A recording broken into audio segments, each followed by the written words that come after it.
In this example, we have the floor plans of two similar rooms. And so what I want to do is I want to start with this chart we've talked about in the past couple videos. Even though nothing in the problem tells me to make this chart, I think it's going to be very helpful to answer the questions they're going to ask me.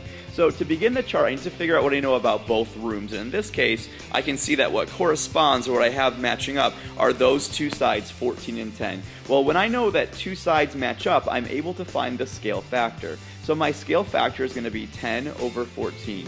Of course, I'll simplify that, dividing both numerator and denominator by 2. I get a scale factor of 5 over 7. Well, the perimeter ratio, as we've discussed, is the same as the scale factor, so that's also 5 over 7. And then to find my area ratio, I need to square both of those individual numbers. 5 squared is 25. And 7 squared is 49. So my area ratio is going to be 25 over 49. Let's go ahead and read the question then and see what they're asking me to do now that I have this chart figured out. The first question says, I'm putting up a border, and they've gone ahead and made this very clear what's going on. I'm putting this border, like wallpaper border, around the perimeter of the room. It's $75 to put it up in the bedroom, the smaller room. I want to know how much will it be to put up around the den. Well, since it's $75 for that small room, I know the bigger room is going to be a little bit larger. So the reason I made this chart is I need to make sure that I pick the right ratio to use in my proportion. Since we're dealing with something that involves perimeter, I'm of course going to pick my perimeter ratio. So let's go ahead and write a proportion using 5 over 7, the ratio of the perimeters of the rooms.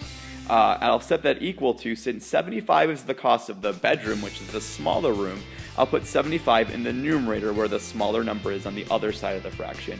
Over, we'll say x for the cost of the border in the den.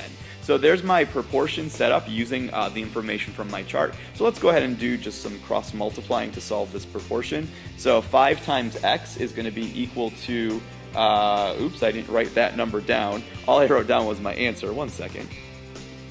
It's equal to 525. Sorry, I had to grab my calculator real quick. I'll divide both sides by 5. This is the answer I wrote down. That gave me 105. And since we're dealing with cost, it's going to be $105 to put up a border around the larger of the two rooms. Okay? Next question is also going to use this chart. The next question talks about putting carpet down in the den. $225 to put carpet down in the den. Well, once again, I have to make sure that I start my proportion using the appropriate ratio from my chart. Well, since I'm dealing with carpeting or tiling or wood floors or whatever, this is a ratio that's going to involve, or this is an idea that's going to involve area. So I have to make sure down here I'm picking the area ratio to use because I'm covering the entire floor with the carpet. So my area ratio is going to be 25 over 49. This problem will not work if you use the wrong ratio, so make sure you pick the right one. 225 is the cost for the den, the larger room, so that 225 will have to be in the bottom of the fraction, and I'll put x in the numerator for the cost of carpeting in the smaller room. Doing some cross multiplying and dividing, again, I didn't write my work down, so I'm just going to get the answer for you. I trust that you guys know how to solve a proportion. Cross multiplying and dividing got me an answer of $114.80. So less than the cost of the den because the bedroom was a slightly smaller room.